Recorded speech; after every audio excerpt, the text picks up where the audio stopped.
Hi, I'm Harlan Whatley. I'm a screenwriter based in Midland, Texas, and my TV pilot script that is in competition here at the Austin Revolution Film Festival is called My Muse.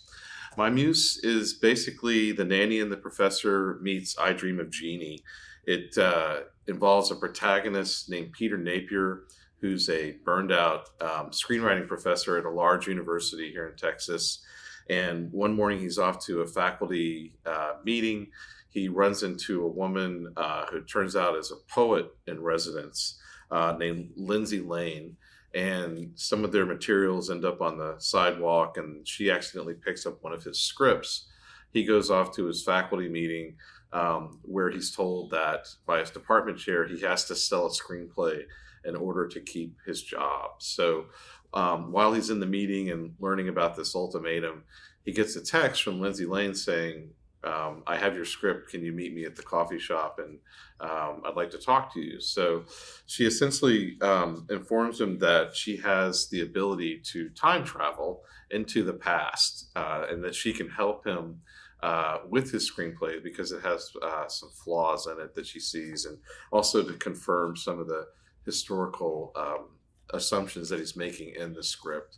So she goes back to Charleston, South Carolina, attends a slave revolt trial at a courthouse, learns a few things, and then shares them with them. He makes the changes in the script, and then a few days later, he gets a call from his agent in Los Angeles saying, I've got a studio that wants to option your screenplay. So he's not only able to keep his job, but he's also fallen in love with Lindsay, giving him a muse essentially to help him write further screenplays and to maybe help some of his colleagues in the film and TV department at the university.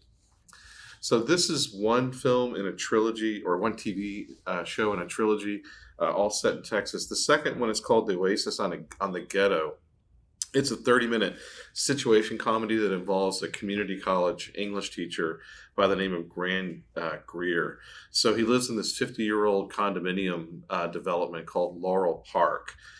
His girlfriend is a former student of his named Lucy Winter, and they held a meeting of the homeowners at the condominium development, and a company called Lone Star Development wants to come in and basically buy everybody out at a cheap price and then tear down the condos and build a high rise. So Graham is particularly sensitive about this because his father built the original development. He grew up there as a boy and in high school years. So he has an emotional attachment to the dwelling.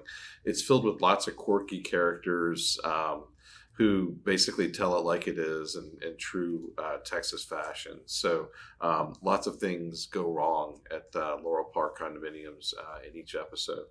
The third TV pilot is called The Basin, and it's set in the area of Midland, Odessa, where I live.